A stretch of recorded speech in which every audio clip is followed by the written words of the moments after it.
hearing that has been agreed to by both parties. And so we're going to have only two speakers, and those two speakers are going to explain in detail the issues on both sides, as agreed to by both sides. And those two speakers will have a maximum of 5 minutes if they need to take that long to be able to give the detail of their issue. So that's what we're going to do with this. What I'm going to, at this time, move into the public hearing on Senate Bill 283 on autism, and I'm going to recognize the sponsor, Senator Ward, to make a couple of comments as we get started. Thank you, Mr. Chair, members of the committee. And for the rest of you still here, I know this is a long committee, and I've got actually another committee meeting at 1, but I'm going to postpone it to stay here to make sure you all have quorum for your bills as well, too. So thank you for the respect y'all showed me and hanging around a little bit for this legislation. You know, many of you in this building I've talked to over the years regarding the autism issue. Many of you know how important it is to me, and you know the amount of work and time that I've had a chance to devote, and I say had a chance because it's been a real privilege. And, you know, I have to thank the chairman, first of all, for the opportunity to bring this bill. I appreciate the chairman being willing to sit down with others and discuss the merits of the issue. He's been a very fair chairman on it, and I appreciate the issues he's brought to this table. I also want to thank the autism community. Many of you here served on the task force that we started many years ago, and today we now have an interagency council that many of you continue to work on. We wouldn't be in this room today were it not for the volunteers and the family members who are here today to support each other, and I appreciate you on that. You know, we all know what the issue is. We're wanting more autism, or more coverage for autism services in Alabama, and there are those who don't want a mandate. And I will tell you this, I completely respect both sides of this argument. Coming from a conservative background, a Republican, it's against my very nature and principle to say the word mandate, government mandate. It's tough. And I know many of you debated with and argued on this. I see your point. And I would argue that over the years we've done a lot of mandates in this state, whether intended or not. We mandate how much a person can collect in a river right now. You can't collect certain items, and the state mandates you and prevents you from collecting certain items from a river. We mandate who can actually drive cars. Last week we actually mandated, I think, an ultrasound, Senator Coleman. We also mandate the purchase of automobile insurance. We even mandate small lenders how much interest rate they can charge when they in their lending practices. So we mandate a lot in this state. And I'm not saying that's wrong because many of those bills I support. But I just want to point out that it's a bit of a fallacy that we should be against all mandates all the time, because I can tell you I can go to any committee room in this building at any given time and there's some form of fashion mandate. I'm chairman of the Senate Judiciary Committee, and I'll be the first to tell you, last year I worked on 3 mandate bills. Each one of them had different things, but they mandated the amount of money a person could collect in a lawsuit. That's also called tort reform. But it's a mandate, and it's a cap on how much they can collect. So we do have mandates in this state. I just want to make sure that's been completely dismissed with. I toured around this state for 3 years. I visited with families in rural areas. I visited families in metropolitan areas, suburban areas. And one thing that always struck me was this. When you looked at a child with autism, or you looked at an adult with autism, you realize it's a lifelong disorder. And the look in their face and the despair of those families was the same, regardless if I was in the Black Belt or if I was in Mountain Brook, Alabama. It was that same look of helplessness. It was that same look of people saying that they were crying out for assistance, and we're not doing anything about it. And no, it's not solely up to the insurance companies to do something about it, and I don't want to sit here and paint that as a case. They are a large piece of the puzzle, though. And when you look at just a couple quick starting facts, and I could read you facts all day, but I don't want to let the speaker speak. One thing that jumps out at me, in the last 12 years, the state of Alabama's education system has seen an increase in the number of students with diagnosis increase by 3,667%. If that were any other disorder, it would be an epidemic. And we would have charities all over the country traveling, all over the world traveling to our state to fix it. It's that big of a problem. Those faces are not Democrat, they're not Republican, they're both parties. They're not black, they're not white. Autism does not discriminate based upon demographics. It's 1 in 110. That's as simple as I can make it. I'll close with saying this. There will be a lot of conversations in the days and weeks ahead on this. One way or the other, this bill will pass, I hope. If it does not, just know that I'll continue working and I'll never quit working on it. But at the same time, many of you in this room who are going to have dialogue with me know this. I'll continue working with you on all the issues we face. My good friend Robin Stone, I know he's here. I know he feels like a chicken out of Colonel Sanders' family reunion. But I can tell you I also appreciate the good faith efforts y'all brought to the table to kind of find a solution to this. And again, I look forward to working with everybody on this very important issue. Thank you, Mr. Chairman. Thank you, Senator Ward. At this time, in the limited public hearing, I'm going to call on Julie to be our first speaker. Julie, you have 5 minutes to give us the detail of what you want to share with us today. And then after you finish, Julie, I'm going to call on Robin to come and speak. Okay. Thank you so much, Mr. Chairman. I appreciate you doing this. My name is Julie Ward. I'm from Alabaster, and I was very hesitant to be at this microphone. There's experts here from all over the country that can give you facts and figures and hard data that I can't give you.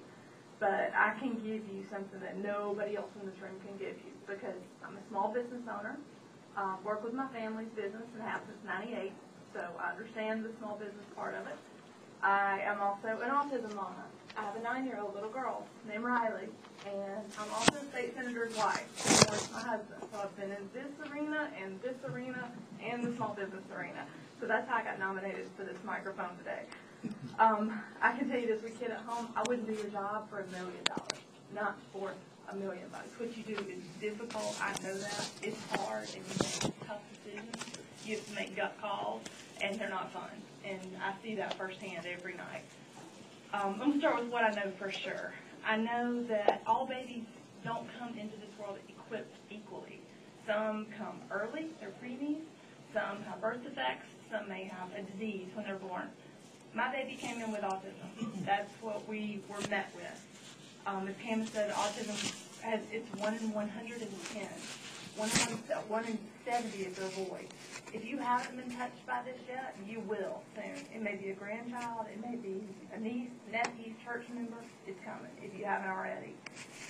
When a family receives that diagnosis, it affects every corner of their life. It affects their marriage, their faith, their checkbook. It affects everything. Their extended families. And it all starts with these questions. You have questions of, why is my child different? Why aren't they babbling? Why aren't they talking? Why do they take sand and hold it up instead of getting in the pool like the rest of the kids do? It starts with these little questions. And in your gut, as a mom, you go, something's wrong. For me, the biggest one was our little girl never said mom, ever. You would call her name, you could call it 30 times, she would never turn around and look at you, and she never said the word mom. It's heartbreaking. And I'll tell you a funny story. We brought her down here for a family day. For those who don't know, the legislature does family picture day. Opening day, everybody's all dressed up, and kids look gorgeous. Took pictures at the Capitol, brought her over here, put her in the elevator, get to the 5th floor. The door is open. She's about 2 years old at the time. The door is open, and she just starts screaming and hits the floor, and that was it. We were done. Put her back in the car, drove back home, and that was our family day. Because what we know now is the sensory overload of this place, which I feel her pain on that too. It's loud, it's chaotic. She couldn't deal with it. And right after that trip, what I want to say on that same issue, the reason you see families here, these are the people who can't come. So many people can't come. They can't bring their kids here. It's impossible. They do good to even get a babysitter at home. They do good to take a shower because you have to have somebody watch their child all the time. So I'm hoping to be a voice for the ones who can't make this trek. Right after the Montgomery Day, we had started hearing the word autism pop up. You hear it at daycare, you hear it at pediatricians. Hadn't thought about it, that might be it. And so I quickly Googled, and you get scared to death because you start reading lifelong disorder. It takes huge amounts of therapy. It takes constant therapy, or they regress back. You lose what you've already had. It takes occupational therapy, speech, behavior, physical. It's not just a put a cast on it and fix a broken arm. It's a huge, huge piece of therapy to be able to even scratch the surface. So our journey began at Children's South with a lady named Miss Suzanne, who was the greatest person ever. I sat behind a two-way mirror watching this lady work with our child, and she screamed for the first month. Every week I went and watched while she cried, and Miss Suzanne tried, and Riley cried, and Miss Suzanne tried, and we did this over and over and over for 4 or 5 sessions. And finally, about the 5th session, there was less crying. Then it became a little less and a little less. And about the time they got to the point where they were working on a sound, and a sound I'm talking make that simple of a sound. Our insurance maxed out, and that was it. We covered our 30 visits, and we were faced with a choice. And that's the point you decide, do you wait a year? Do you hope for the best and give it a year, wait till your insurance kicks back in, or do you take a different road and take the bull by the horns and do this yourself? And so, if you know us, you know what we did. We took it, we took it and we took it good. We basically got out our checkbook and assembled the best team we could buy. We started with outpatient therapists. We had people in our home. We enrolled her in a preschool full-time year-round for 2 years that was 45 miles from our house, that we did double trips, dropping her off in the morning. And what we saw, and another issue with us, is our daddy's a public official. It's not like we can't stay at home. Our kid has to go out in public. It's part of it. So we hired private community teachers who did nothing but take her to the library to learn how to do the inside voice, the outside voice. They would take her to birthday parties so she wouldn't run out of the room when they sang happy birthday. Just a lot of things that go into this, and it affects every piece of your life, your vacations, everything. And I think a lot of the moms here are probably like me. You put on these blinders, and you're not dreaming, is my kid going to Alabama, Homer, or Troy? You're getting through the day. You're trying to get from breakfast to lunch to dinner and get up the next morning and do it again. And it's exhausting. And we still have Team Riley. Right now we're doing puberty, we're doing clicks, we're doing get ready middle school. It doesn't end. It doesn't end at 9, it doesn't end at 18, it doesn't end at 50. It's lifelong. There's different issues every year, but it goes on and on. And the issue is these kids aren't equipped. They're not equipped socially. They're not equipped to be able to handle the world. For the ones who know Riley in here, there's a huge umbrella for autism. There's a mild version, and there's a severely affected version. Our child was the mildest of mild, and this is what it took for us. And so you can just imagine if you were nonverbal, severely affected, what you're dealing with. The core issue for me here is when your child can't talk and they have basic life issues like getting dressed in the morning or holding a spoon or going to the bathroom, that's catastrophic. There should be, when you write your check to insurance, you assume it's going to be paid for by that. Thank you very much. Thank you, Julie. Chairman, I may say so to all those lawsuits here. It's all about running somebody against you next time. She's already said she will not run against you in the next election, so y'all can hang out.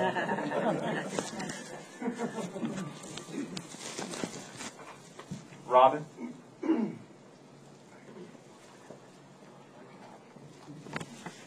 Here I am, just another two-face.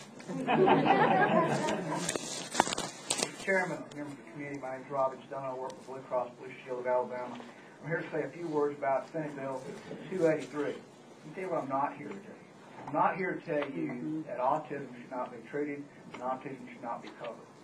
We cover autism. The issue here, I think, is what is the right level of care? Where is the care? Is it appropriate? What moves the needle? And that's a dialogue that we should have and we're more than willing to have. I would also tell you, it's not new news to anybody here, anybody in this audience, or anybody at that table, that there are no greater champions of autism, or greater parents, or greater people than Cam and Julie Ward.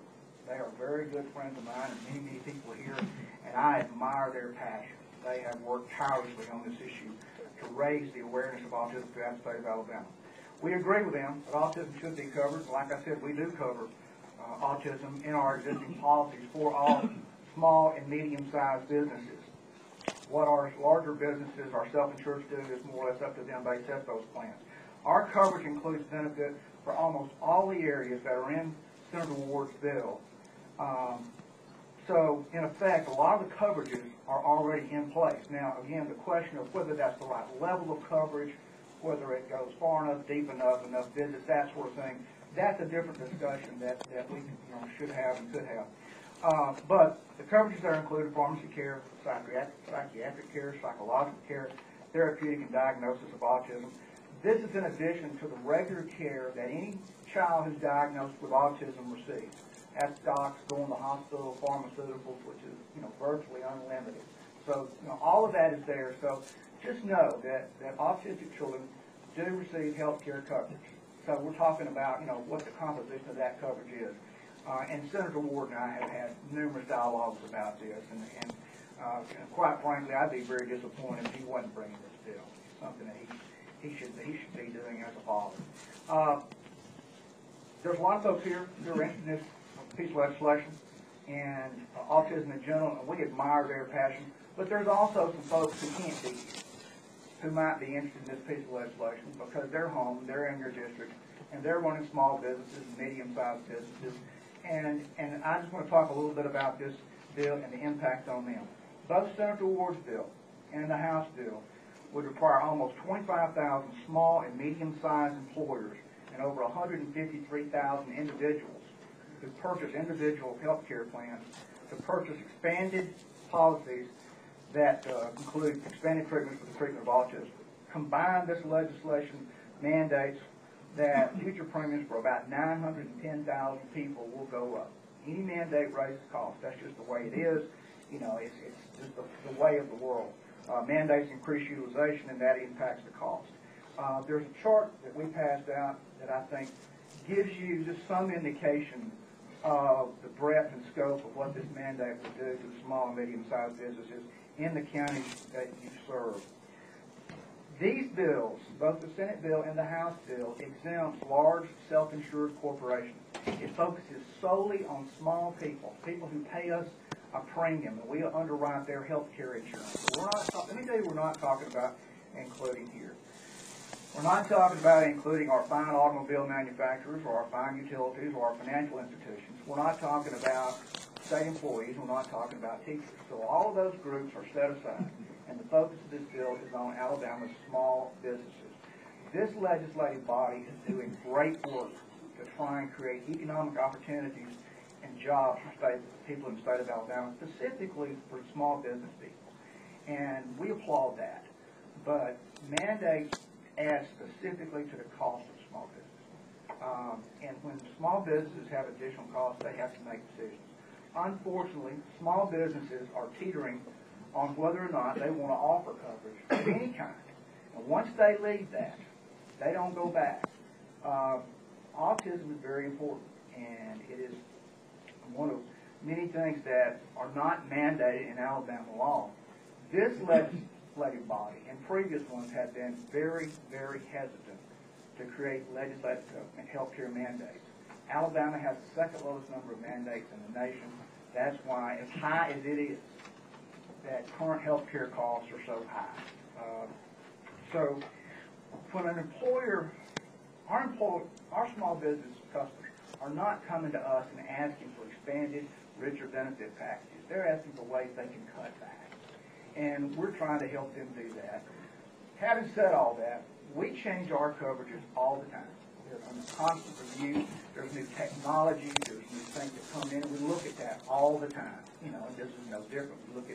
When you look at clinical data and all that. So I guess that I would tell you that in closing, appreciate the opportunity to have a few words and look forward to working with you, Senator Ward, on ways that we can figure out how to improve the quality of care and also be mindful of the cost of employers in the state of Alabama.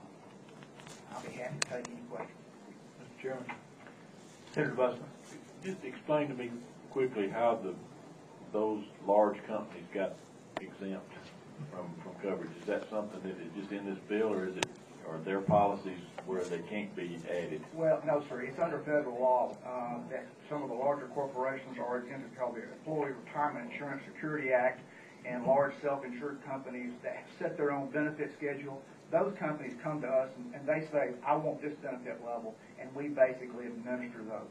In terms of states, that's just a decision,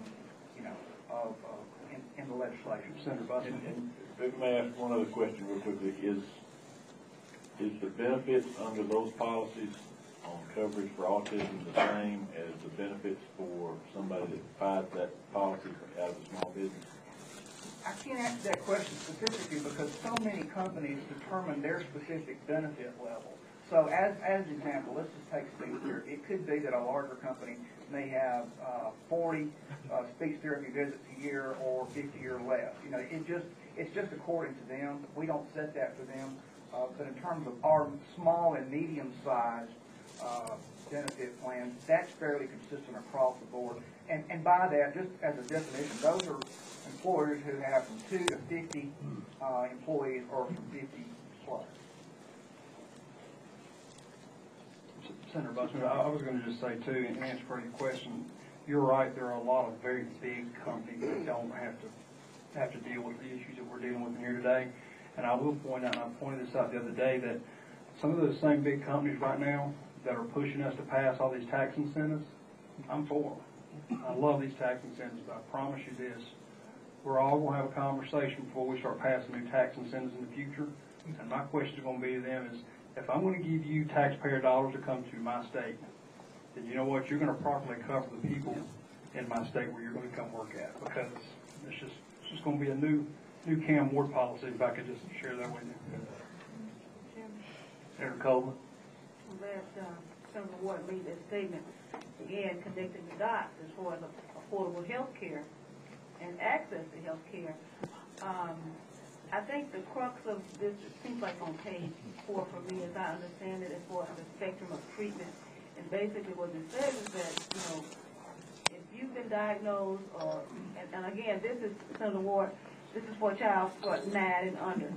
This care, I mean, you have the continuing thing, but the other types of care that you're talking about, behavioral health treatment, pharmacy care, psychiatric, psychological, therapeutic, which is very important. As a teacher, or one that has a master's degree in dealing with children with special needs, I'm quite familiar with children with special disorders, and understand that it is very important to get that child, for the wards who have the resources, though it may have hurt the pocketbook, for that many years, to ensure that that child had that basics, because they come here like a clean sheet of paper.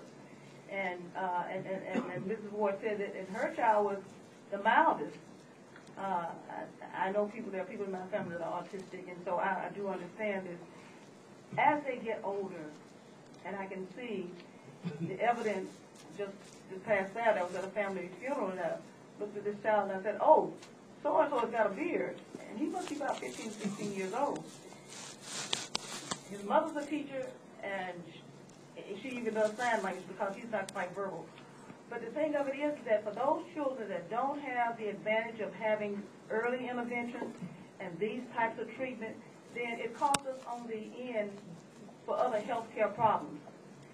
In the long run, not that autistic children cannot be taught to do things, but you have to get that discipline very early so that you can teach the simple thing of getting that attention. And if you don't do that, they don't become productive citizens in it for seeing all that they can be. It not only stresses out the parent, and it is a full-time job, but it does cause additional costs to the medical industry. The long run, because of other complications and things, a lot of it has to do with them not having these essential skills to deal with a lot of the psychological and primary and therapeutic health care types of things that they have not received earlier. So I understand the stress or the strain that we're talking about on small businesses. But again, I think this whole thing of health care is going to cause us to look at things differently, where even small businesses come together to co-op. But it should be something where there is a group of physicians that provide this kind of care, that even those small businesses can buy into it, kind of like a cafeteria plan, where you can select that and offer that to your employees. But if it's not on the table, and they are not going to do it if they are not required to do, sad to say, because even now new employees don't receive the same package that a lot of employees have. I, for one, can say that one of the main reasons that I decided to go back and do full-time after being in real estate, making a whole lot of money and everything, too, Marsh cut it down. I need a full-time job with benefits. And the primary thing was the health care. Because if you're trying to do it out there by yourself, even if you've got insurance, and you have a situation like this, it can be catastrophic. Thank you, Senator Coleman. We have any other comments, Mr. Chairman? Senator Blackwell? After reading through this bill, I kind of reflected on my situation. We had a daughter that was injured In 3 years, we had 2,767 therapy visits. I mean, think about that for a second. That's almost 3 a day. And the coverage we had through our insurance only gave us 30 a year. So we were a lot like the wards. We're able to financially afford it, but we paid for over 2,600 and whatever the number is. So there ain't no question that 30 visits is not enough, and that's got to change. As a matter of fact, the age at 9 years old, the deal was wrong too. I mean, it's you know, my daughter's case, she got over an injury. In this case, it doesn't stop. So I think we need to amend that as well. Thank you, Mr. Chairman. Mr. Stone, I'd like to compliment you and also Ms. Ward for your capable explanations of this difficult topic. And I also want to let the members of the group here know how extensively I have been a witness to yours and Senator Ward's working together to try and come to a place on this topic that would help all of us understand better the issues that are at hand, the difficulties for small businesses, as we all recognize and outlined, and Senator Ward even outlined in his opening comments, at the same time being able to care for these children in a way that's appropriate. And so I appreciate both of you. And unless there's any other comments, this will conclude the public hearing. Senator Ward, do you have any comments? Are we going, Mr. Chairman, we are going to have this on the agenda for next week. I know you and I had previously discussed that. The House kind of unceremoniously put us into a subcommittee, and I know we had talked about next week maybe having this bill on the agenda for next week. And if not, I would like to make that request.